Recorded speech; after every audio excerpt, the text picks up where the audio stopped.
L'échiquier international, soyez les bienvenus. Il y a les mécanismes du droit international pour faire entendre la voix d'un peuple colonisé, un peuple pourtant disposant de son identité, de son territoire et surtout de sa mémoire. Sauf que les méandres des institutions tardent, parfois s'enrayent et surtout sont la cible d'obstructions de tout genre pour faire entendre la voix de ce peuple. Le temps du droit et de la légitimité de la justice sera consacré, mais l'exécution de la reconnaissance est parfois languissante, longue, lourde et surtout traître pour celui qui est confiné, occupé, bref, celui qu'on a tout pris et à qui on veut davantage prendre. Que reste-t-il donc aux colonisés? Eh bien, il y a deux choses. La résistance armée, bien sûr reconnue par le droit international, mais également il y a l'arme du langage, le pouvoir de parler de son identité et de son combat. Et le langage doit porter, et rien de mieux que les images et leur pouvoir universel. Eh bien, justement, ce soir,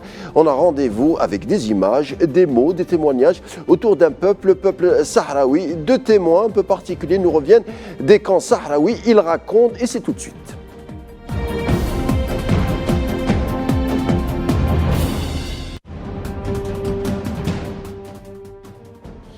Alors, on le disait dès l'entame, ce soir, l'échiquier international évoque le combat d'un peuple, le peuple sahraoui, à travers des mots et des images. Et ils sont parmi nous pour les partager. Il s'agit de deux invités. Alors, Fabio Salvia, merci d'être des nôtres. Et à côté, on a Marco Peri. Alors, Fabio Salvia, je ne vous ai pas encore présenté. Vous êtes membre du comité belge de la solidarité pour le peuple sahraoui. Bienvenue, merci d'avoir accepté notre invitation. Bonsoir, merci à vous. Et à côté, on a, comme je le disais, Marco Peri, réalisateur et documentariste. Merci d'être des nôtres. Merci à vous pour l'invitation. Alors, je le disais, vous avez effectué une tournée quelque temps au sein des camps sahraouis. Les Sahraouis, un peuple qui se bat pour son identité, je le disais. Quand on revient de ce type de voyage, qu'est-ce qu'on ramène avec nous? Allez-y, Fabio. En effet, ces genres de voyages sont toujours importantes au niveau de la solidarité avec le peuple sahraoui, mais surtout au niveau de la sensibilisation de la société civile européenne. Il faut toujours, ce que nous faisons en effet, c'est d'organiser une mission civile d'observation chaque année. Nous, avec une délégation, on se rend dans les campements des réfugiés et dans les campements, nous allons rencontrer les Sahraouis, les autorités, mais aussi la société civile, les ONG et les associations. C'est très important, une mission telle que la mission civile, parce que dans la possibilité, à beaucoup de personnes qui peut-être se sont entendues parler de la question du Sahara occidental, du conflit du Sahara occidental, de voir avec ses yeux qu'est-ce qui se passe dans les campements de réfugiés. Et on sait bien qu'il s'agit d'une cause oubliée parce que on a justement, nous devons contrer à chaque fois cette attitude médiatique qui essaye de, limiter la diffusion des informations sur les Sahara occidental. Alors, Marco Peri, vous êtes réalisateur et documentariste. Quand on est cinéaste, on investit le symbole, la symbolique à travers les images. Selon vous, quelle est l'image la plus parlante qui résumerait le combat des Sahraouis? Vous venez avec quelle image? Qu'est-ce que vous garderez de ce voyage en termes d'image? Il y a plusieurs images, je dirais, ce qui est la constante de toutes les images qu'on peut ramener avec nous avec un voyage comme ça, c'est la dignité avec laquelle ce peuple conduit sa vie quotidienne et donc avec toutes les difficultés qui sont dans un camp, parce que c'est quand même des conditions extraordinaires dans un sens technique, je veux dire, c'est pas dans l'ordinaire. Et donc la dignité avec qui ils conduisent leur vie quotidienne. Le quotidien au sein des camps sahraouis, comment ça se passe? Comment ça se déroule? Comment ça s'organise? On sait, on est à la veille du mois du Ramadan. Comment on s'organise à travers ce camp? Marco, allez-y. Il s'organise évidemment encore une fois, avec toutes les difficultés du cas, mais avec un grand un amour pour la vie, un grand sens, une grande vitalité. Et on voit bien, il y a ils font le maximum pour vivre ce moment qui est très important pour la communauté musulmane dans les meilleures conditions possibles. Alors, Fabio Salvia, on sait, hein, vous êtes italien, mais vous résidez, vous habitez en Belgique. On sait le combat sahraoui en Belgique. Vous allez revenir demain, je crois. On va vous poser des questions. Qu'est-ce que vous avez envie de raconter aux Belges en général, mais surtout aux particuliers belges qui vont vous poser des questions sur ce voyage? Qu'est-ce que vous avez envie de leur dire? Mais tout d'abord, je voudrais en effet partager avec tous les Belges la situation des réfugiés sahraouis aujourd'hui, qui malheureusement est toujours la même depuis presque 50 ans. Donc ce qu'il faut partager avec la société civile belge, mais pas seulement, même avec les institutions belges, c'est de montrer, donc il faut passer une information bien précise. Donc il y a un peuple oublié, il y a des réfugiés dans des campements depuis 50 ans, il faut agir pour soutenir la cause du peuple sahraoui et que donc il faut travailler, il faut être solidaire avec les Sahraouis, pas seulement dans les campements, mais même aussi dans les territoires occupés du Sahara occidental, où chaque jour il y a des violations graves des droits de l'homme à l'encontre de tous les activistes sahraouis, mais pas seulement, de Sahraouis en général. Donc c'est une situation, moi je suis désolé, mais c'est une situation vraiment pénible, et donc il faut travailler pour soutenir cette cause et ce peuple noble. Comment se passe le combat, la défense des droits sahraouis en Belgique? On connaît un peu la situation en Espagne, en France, un peu je dirais peut-être en Angleterre, mais en Belgique, on n'a pas beaucoup d'éléments. Comment ça se passe concrètement? Exactement, nous faisons le même travail que les amis et camarades espagnols, le français. Vous êtes nombreux? Italien. Est-ce que vous avez une logistique plutôt... Oui, nous avons des membres, des sympathisants qui soutiennent la cause, et donc nous avons la possibilité aussi d'organiser des activités de sensibilisation à l'encontre de la société civile, mais aussi des institutions belges et européennes, parce que il faut toujours se souvenir et se rappeler que à Bruxelles, il y a l'Union européenne. Donc nous faisons, bien sûr, avec aussi la délégation du Front Polisario, un travail de plaidoyer au niveau des institutions. Et bon, je ne vous cache pas que de temps en temps, c'est pas vraiment facile ou évident, parce que voilà, on se retrouve boycotté par les institutions marocaines. On va en parler. Qui ont, on va voir, pas mal d'influence. Des leviers. On y va, voilà, au niveau des institutions. On va en parler. Il y a beaucoup de jeunes au sein de ces camps sahraouis. Qui dit jeunesse dit synonyme d'avenir, future génération. Comment elles se positionnent? Vous en avez peut-être rencontré, vous avez des témoignages peut-être à partager avec nous ce soir. Comment ils sont ces jeunes? Comment ils se préparent à l'avenir? Mais c'est une jeunesse qui est très fière de son identité. Et pour ce que j'ai pu constater, c'est une jeunesse qui organise une résistance liée surtout à l'imaginaire. Et donc, c'est surtout des artistes ou en tout cas des personnes qui développent une résistance artistique. Et donc, l'idée de construire leur propre image, leur propre patrie, qui pour l'instant, c'est quelque chose de très loin. Hein. Donc, j'ai eu l'impression qu'à travers l'outil de l'art et de la création, ils essayent de s'approprier de leur identité. Et donc, c'est de cette manière qu'ils imaginent et qu'ils construisent un futur qui, pour l'instant, n'est pas donné. N'est pas donné. Fabio Silvia, vous le disiez, hein, italien, vous vivez en Belgique. La Belgique comprend une forte communauté marocaine, et vous l'évoquiez à l'instant, vous avez parlé de levier, on a parlé de levier. Est-ce que vous subissez, je vais vous poser la question franchement, est-ce que vous subissez des pressions dans votre travail par certains, guillemets, agents perturbateurs, on va les nommer comme ça? Oui, en effet, parce que pour nous, de temps en temps, c'est vraiment compliqué d'organiser des activités, des manifestations, parce qu'on a voilà, tous ces gens de perturbateurs qui sont proches peut-être des institutions marocaines et qu'ils essaient au moins de décourager notre activité. La dernière était le 24 février, quand nous avons organisé avec la communauté sahraoui en Belgique l'anniversaire de la RAST.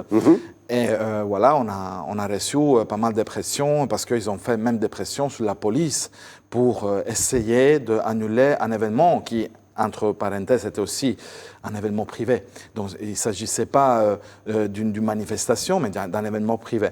Donc, est-ce que c'est, pardonnez-moi, est-ce que c'est juste des agitateurs ou c'est simplement des gens qui ont des leviers assez puissants pour pouvoir stopper ce type d'événement ou d'organisation? Mais oui, bien sûr, parce que si on considère effectivement le dernier événement du 24 février, pas mal de gens ils ont même menacé la police ou même d'autres associations.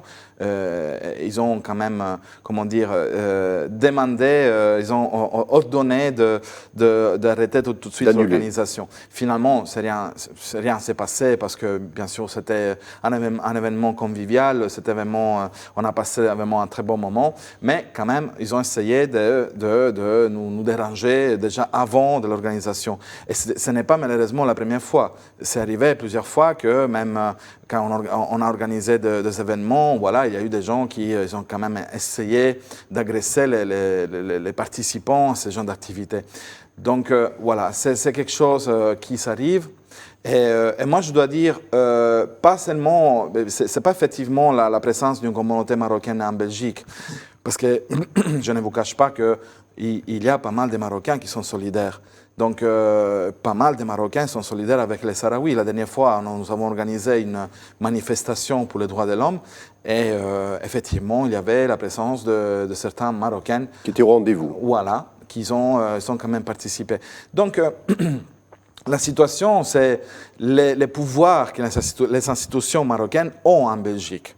Pas effectivement seulement la communauté marocaine, mais les institutions marocaines. Justement, il y a un reportage ou un documentaire qui est passé sur la chaîne belge RTBF qui s'intitule La Belgique sous influence. Et c'est vrai, pour que les téléspectateurs comprennent, on est au-delà de la volonté d'annuler des événements, mais il y a bien un phénomène de pression au sein des institutions à la fois belges et européennes. Marco Perry, est-ce que vous avez vu ce documentaire? Est-ce que vous pouvez nous en parler? Absolument. Mais justement, ça montre l'effet, la pression justement des institutions marocaines, de la diplomatie marocaine, on va dire, sur le gouvernement belge, mais aussi sur l'Union européenne. Mais l'effet, et ce qui m'intéresse, surtout en tant que cinéaste, c'est le fait que, en fait, tout ça fait qu'en Belgique, on ne parle pas de cette situation-là, on ne parle pas de la cause sahraouite. On ne parle pas, pourquoi? Parce qu'évidemment, il y a un bloc, il y a un mur d'omerté, et c'est très compliqué à franchir parce qu'il y a toute cette pression. Et toutes les personnes qui essaient de le faire risquent d'avoir des conséquences. Des problèmes. Absolument. On se rappelle du Maroc Gate qui a entaché, perturbé le Parlement à Bruxelles. Donc on sent que Bruxelles est quand même une zone d'influence, en tout cas de combat de différentes forces. Qu'est-ce que vous avez envie d'en dire un mot Mais bien sûr, ce que nous avons vu après le Maroc Gate, c'est que l'influence, l'influence du gouvernement marocain se trouve à tous les niveaux de la politique, soit au niveau européen qu'au niveau belge. L'enquête du Maroc Gate n'a pas été arrêtée pour l'instant. Donc il y a des juges qui continuent à voir qu'est-ce qui se passe et qu'est-ce qui se passait au niveau de ce Maroc Gate. Moi, je dois dire, c'est un des scandales de corruption les plus grands, peut-être c'est le plus grand qu'il y a eu au niveau du Parlement européen. Et c'est évident aussi qu'à chaque fois, nous on sait parce que nous on fait aussi du plaidoyer, comme j'ai dit, et on a vu toujours qu'il y avait des députés qui soutenaient toujours la position du Maroc pour le traité de libre-échange des partenariats entre le Maroc et l'Union européenne. C'est très important parce que nous on sait bien c'est quoi sont les intérêts à ce genre de niveau. Et donc, ils ont effectivement fait des pressions au niveau du Parlement, mais probablement aussi au niveau de la Commission européenne. Sous la Commission, on ne sait pas encore rien. Donc, on verra bien qu'est-ce que sortira de cette question du Morocco Gate, parce que, comme j'ai dit, il continue. Hein. Bien sûr, on suivra l'affaire, bien entendu, de ce scandale à grande échelle que vous venez d'expliquer. Marco Perry, on filme aussi pour témoigner, on l'a vu par exemple avec les Palestiniens hein, qui filment les bombardements sionistes. Pour l'histoire, les Palestiniens qui nous ont ramené des images extraordinaires, puisque des reporters n'ont pas le droit d'enquêter sur Gaza. Donc des Palestiniens qui ont été aussi visés par justement ce travail de témoignage à travers les images. Est-ce qu'il est difficile de montrer l'injustice à l'aide de la caméra aujourd'hui, selon vous, vous qui êtes dans le domaine? Je dirais non, parce que surtout avec le développement de tous les médias, ce n'est pas ça qui est difficile. Ce qui est difficile, c'est de donner comment dire, une sorte d'autorité à toute cette image-là. Parce qu'on les voit dans les médias et dans les réseaux sociaux, ils passent 1000 images un sur l'autre. Et ces images-là sont souvent, soit on est, surtout en Occident, anesthétisé par toutes ces séries d'images, ou alors ils passent dans des véhicules qui ne sont pas mis en valeur pour ce qu'il faut. Donc il faut toujours, c'est pas suffisant faire témoigner avec les images. Il faut faire un peu plus. Moi, je rappelle cet film magnifique réalisé par, je peux le dire, par un ami à moi qui s'appelle Osama Mohamed, Syria Self-Portrait, autoportrait syrien. Et c'est un film dont cet grand réalisateur a fait un montage de toutes ces vidéos filmées par les jeunes révolutionnaires syriens à l'époque. Et donc, il a donné quelque part un regard plus large et plus profond quelque part. Pas parce que les regards des jeunes, ce n'est pas profond, mais quand c'est jeté dans les réseaux sociaux, ça passe, je ne vais pas faire la caricature, mais je veux dire, j'imagine ma mère qui passe dans une recette de cuisine à ça, et voilà, ça devient un argument chez les coiffeurs, quoi. Je fais un peu la caricature, mais c'est ça. Donc, ils ont besoin d'avoir un peu plus de force. Et donc, ça pourrait être ça. Ben, bon, les gens, ils peuvent même s'organiser, eux, pour le faire. C'est le cas, par exemple, du peuple sahraoui et de son école de cinéma extraordinaire. Fabio Silva, le combat palestinien a forcément une résonance avec le combat sahraoui. Les médias et les politiques occidentaux ont du mal à parler, à évoquer le combat sahraoui, comme ont eu du mal, certains, à montrer le combat de la souffrance des Palestiniens. Mais il y a des exceptions, l'Irlande, l'Écosse, mais aussi la Belgique. On sent que la Belgique ne suit pas ce refrain européen de vouloir taire la souffrance des Palestiniens. Comment vous expliquez cette exception belge? Mais parce que, tout d'abord, en Belgique, il y a un très grand mouvement de solidarité avec le peuple palestinien. S'il y a un très grand mouvement, et donc un mouvement actif, ça veut dire que ce mouvement fait des pressions sur les institutions et surtout sur les médias. Donc, dans une certaine façon, comment dire, les médias, ils sont obligés à faire passer une information qui, comme on a vu dans la plupart des pays européens, ne passe pas. Donc la Belgique a encore, comment dire, a une objectivité, une marge d'analyse de la question palestinienne. Et on a vu aussi avec l'émission à l'RTBF, donc les reportages sur le Morocco Gate, sur l'influence marocaine. Voilà, même ici, c'est l'RTBF qui a donné la visibilité même à la question du Sahara occidental. Donc voilà, c'est une exception en Europe, comme on a dit, mais voilà, il faut quand même continuer parce qu'il y a un blocage au niveau médiatique.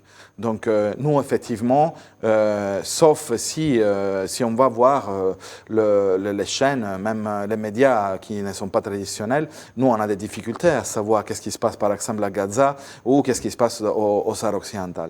Donc, mais par chance, je dis, il y a quelque chose qui bouge. Et donc, voilà, c'est quelque chose qui marche au moins bien. Marco Perry, il y a quelque chose qui bouge? On sent qu'il y a une volonté... quelque chose qui bouge. On sent qu'il y a quand même une conscience civile qui s'élève. On a vu... Et populaire. Absolument. Parce qu'il y a une rupture maintenant avec les médias traditionnels, avec les représentations traditionnelles, que ce soit politique, médiatique. On sent qu'il y a un mouvement comme ça qui est en train d'essayer de comprendre la situation, que ce soit à Gaza, mais même au Sahara occidental, même ailleurs. Absolument, absolument. Et on l'a vu à Bruxelles, évidemment, avec les Palestiniens, il y a eu des manifestations énormes, spontanées, qui, évidemment, à ce point-là, même les médias traditionnels, ils ne peuvent plus les ignorer. Donc, comme il dit Fabio, justement, il y a quelque chose qui bouge. Il y a une conscience civile qui prétend d'être écoutée par les gouvernements et par les institutions européennes. Et évidemment, les médias traditionnels, ils sont obligés de donner la voix aussi à ces points de vue. Et donc, il y a quelque chose qui bouge. Oui.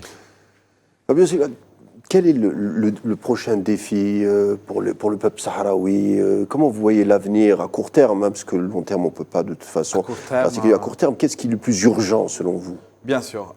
Déjà, le 21 mars, il y aura l'opinion de l'avocat général de la Cour européenne de justice qui va s'exprimer sur la question des accords de libre-échange entre le Maroc et l'Union européenne et qui comprennent aussi les Sahara occidental.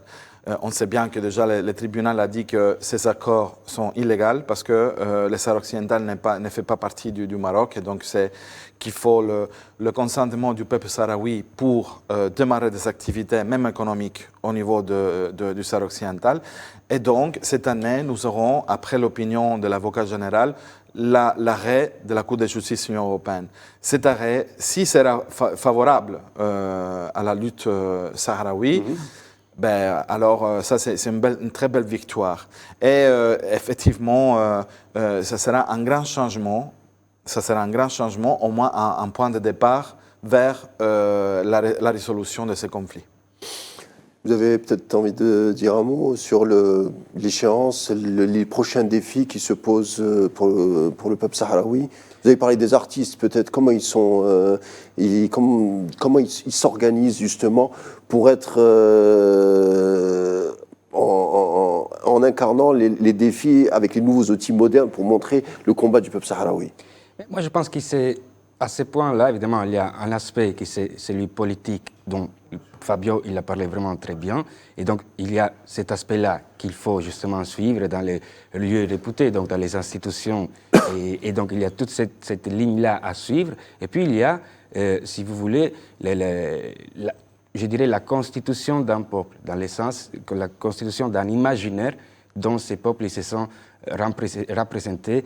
Et donc, ça existe déjà, mais nous, on voit dans cette jeunesse l'idée que c'est possible d'arriver à cette patrie, c'est possible de gagner ces combats, et ça peut passer pas par la violence, pas par la lutte armée, mais par une expression encore plus forte qui, je saurais dire, c'est vraiment l'art, c'est la poésie.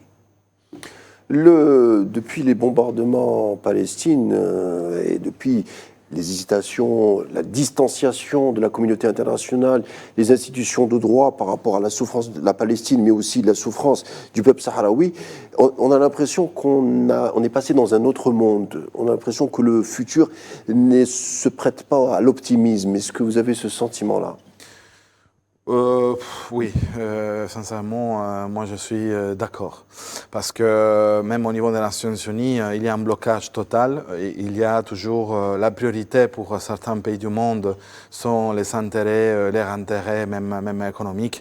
Et donc, cette position, cette politique qui, on sait bien, c'est comme même une politique déjà néocoloniale. Et n'est pas quelque chose qui peut aider la justice internationale parce que on sait bien que le peuple palestinien, comme le peuple sahraoui, ils ont des droits fondamentaux et que ces droits fondamentaux, ils ne sont pas reconnus par les puissances occupantes.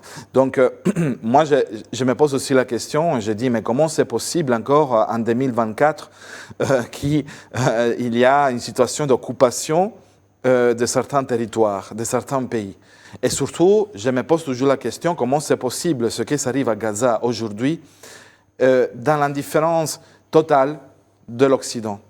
Et on parle d'un génocide, hein. Il a dit même la Cour de justice internationale, c'est un génocide. Et alors, il faut arrêter un génocide, il faut arrêter l'occupation du Sahara occidental, il faut vraiment dépasser ces moments qui concernent simplement les intérêts de certains pays. Parce qu'ils sont certains pays, pas tout le monde. Hein. Si on regarde le reste du monde, ils sont bien d'accord, donc c'est vraiment l'Occident. Marco Perret, vous avez le mot de la fin. Est-ce que ça devient difficile de montrer la souffrance des peuples à travers une caméra? Est-ce que, je vous posais la question directement, comment se porte la liberté aujourd'hui de l'artiste? Bah, c'est une très grosse question. Justement, on va terminer avec une interrogation. Mais je pense que, voilà, c'est toujours la même chose. Quand on essaie de faire du cinéma, quand on essaie de faire de l'art, il ne faut pas faire de la consolation, quoi. Il faut proposer, il faut aller plus loin, quoi. Donc c'est réellement en lutte pour un imaginaire différent. Et laissez-moi dire un mot pour revenir à la question. Et on va vers probablement des moments un peu noirs. On a le pessimisme de la raison, mais l'optimisme de la volonté, pour citer Gramsci. Gramsci. Voilà. Merci beaucoup, c'était Gramsci. On va terminer avec Gramsci, signé Marco Ferri. Vous êtes réalisateur et documentariste et accompagné par Fabio Silvia, qui était également avec nous et qui fait partie de la délégation belge pour la sauvegarde du peuple sahraoui. Merci d'avoir été des nôtres. L'échiquier international arrive à sa fin. Tout de suite, l'édition langue arabe. Et quant à moi, je vous dis à demain.